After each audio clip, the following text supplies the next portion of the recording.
recall being inside an ambulance in the hospital. It was more like a dream, but my sister disagrees, claiming it was a nightmare and the worst day of her life. About 3 days later, my parents were still in jail for assault and attempted murder. So my sister took a few days off to care for me. Finally, I mustered the confidence to ask my sister what had transpired. Lucy, the first person to ever treat me as an adult, told me the truth. Our brother Kirby was accused of rape by a girl in high school. The girl went to the principal, crying and battered, and accused Kirby of abusing her. Our parents and the girl's parents were summoned to school, and the police were also engaged. Kirby explained to our parents that he did not do that, but they refused to listen and instead supported the girl. So when the police stated they would investigate and do tests, Kirby and the daughter were free to return home. Then something happened. My brother is now in the hospital and he is at risk of developing serious physical difficulties as a result of the abuse. The next day, the police summoned my sister to the police station, where she was required to accompany me. But what they told us was alarming, to say the least. Karen appears to be the girl who filed the report.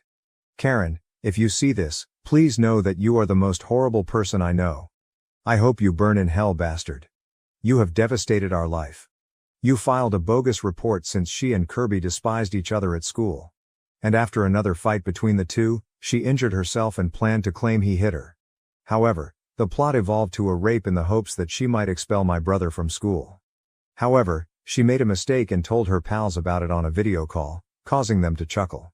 What she didn't expect was for everyone to turn against her, with the exception of her best friend, who had been sexually abused as a child and was never believed until lately. Karen's former closest friend went to the police station, told them everything, and managed to videotape some of the conversation.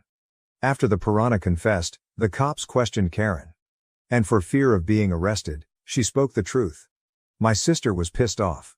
She wanted to kill Karen at the time, but the police talked her down, telling her that Karen's parents would have to pay a fee for the false charge and defamation. My sister thought it was fine, but not sufficient. When we returned home, our parents were present. And as soon as my sister spotted them, she exploded, shouting about everything that had transpired at the police station. They listened in silence, becoming more startled with each sentence. My mother was already in tears by the time my sister finished, and my body remained paralyzed. Then he did the worst thing. He said, "Are you sure about this?" That was the worst use of words I've ever heard. Lucy delivered a lengthy lecture on how they were awful parents for believing in that circumstance without any proof. And my father tried to rationalize that the girl's words were really valuable. But my sister did not contest it, claiming that without evidence, words were meaningless. I understand that many raped persons are labeled as liars when their allegations are unproven, but this instance is different. Karen lied and fooled everyone for petty reasons. I hope you can understand. My father was defeated and the home was silent for several days. It was not the same without Kirby. He was the soul of the house. He was kind and friendly to practically everyone. He always provided us joy. I still don't understand how my folks were so easily seduced by Karen. I despise them for that, and I will never forgive them for their actions. Kirby awoke after a long time, only to find himself in horrible health. To give you an idea, his jaw was fractured, he lost 60% vision in one eye, his arm and wrist were broken, his ribs were severely wounded, and he narrowly avoided puncturing his lung. His leg was so severely wounded that he would never be able to walk normally again without assistance. It also caused him to experience post-traumatic stress disorder, sadness, and anxiety. My brother was never the same. He is still in serious pain and requires a lot of controlled medicine.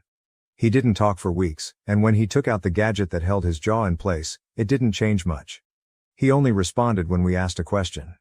When he was hungry, he didn't say anything and he frequently burst into tears. I believe it was due to the trauma. I wanted to hug him, but his injuries were so terrible that it was dangerous. My parents tried to visit my brother several times.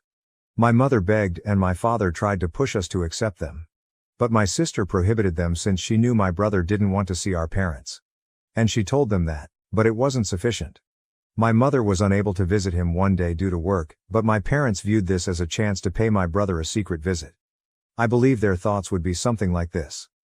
Let's go see our son, apologize, he accepts, we'll be fine, and we'll be one big happy family again. What a big mistake. As soon as they entered the room, my brother let out the biggest scream I'd ever heard from him.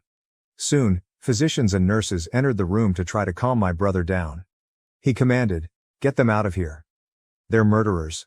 They have come to kill me. Please take them out of here, Kirby yelled out, and then fainted out from tension. Of course, following that, my parents were banned and barred from visiting Kirby. Only my sister and I were allowed to see him. My mother sobbed all night and my father blamed our brother, claiming he was exaggerating.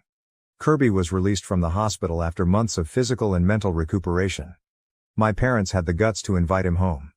However, Kirby replied, "I would not return to this house even if it were the last location on earth.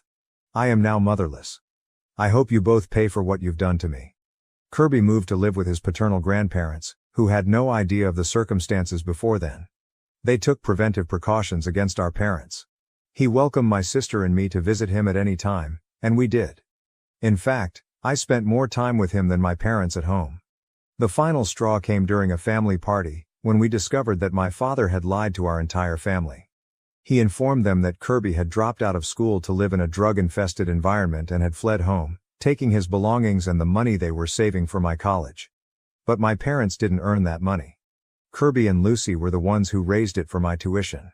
Kirby had done several odd jobs and was now saving because he believed I deserved a better future. My sister and I were furious. We informed our family the whole truth and they were startled and unhappy with our parents. My paternal grandparents were the only ones who supported my parents, saying, "It's human to err," and that they had done nothing wrong. They claimed my parents were simply ashamed of their deeds. But no one else agreed. The rest of the family left my parents and proceeded to apologize to Kirby. Fun fact, the next day, Kirby contacted me, perplexed. He wondered why folks he hadn't spoken with in months suddenly came to apologize to him. Karen's parents arrived at our home a year after the incident occurred. They inquired whether Kirby was home, and when we responded no, they apologized for what had transpired before leaving. Later I learned that they had come to offer Kirby compensation, giving him all of the money intended for Karen's college and automobile. My brother thanked them but stated, "I haven't forgiven Karen and never will. If she ever appears in front of me, I'll tell her some unpleasant realities." Karen's parents accepted his statement and departed. My older brother is doing much better right now, although he is still not completely cured. He still has nightmares about that day, which regularly trigger anxiety attacks. Someone should go to him and calm him down. I want to be there for him, help him, and get away from the toxic world we live in. That is why I have opted to move in with Kirby initially. I spoke with my brother. He was hesitant at first, but eventually accepted the idea and told his grandparents, who consented. I also chatted with Lucy, who felt it was an excellent idea. However, when I spoke with my parents, the tale was completely different. My mother burst into tears, and my father got hysterical, claiming that everyone had already abandoned them and that his youngest son would do the same. I became upset and informed him that I had already abandoned him that fateful afternoon and that he would never accept me back. My father, a guy in his 50s who had always said that sobbing was for sissies, began wailing like a baby. He explained that he had already lost everything and did not want to lose me as well. I couldn't bear the situation, so I left the house and went to a friend's house to vent. My friend admonished me, telling me that I shouldn't forsake my parents like that. His older brother, Steve, the creator of this Reddit account, interfered and begged him to quiet up, claiming he knew nothing. Steve informed me his brother had a poor mind and pushed me to seek further viewpoints. He introduced me to Reddit and suggested that I post my question here. So gentlemen, what should I do? Update 1. Well, a lot has happened since my initial post here. I had a question, but I'd like to thank everyone for helping me make up my mind. Thank you so much for your encouraging words, and thank you to Steve, the owner of this account, for his support as well. Let's get started. I ended up fleeing my home since my parents banned me from leaving. I waited until they went together to go shopping, something they frequently did without me because they treated me like a child and assumed I'd just beg them to purchase stuff. However, this time, they pushed me to join them, which threw off my plans. I opted to pack the essentials in a backpack, along with some snacks to keep me going.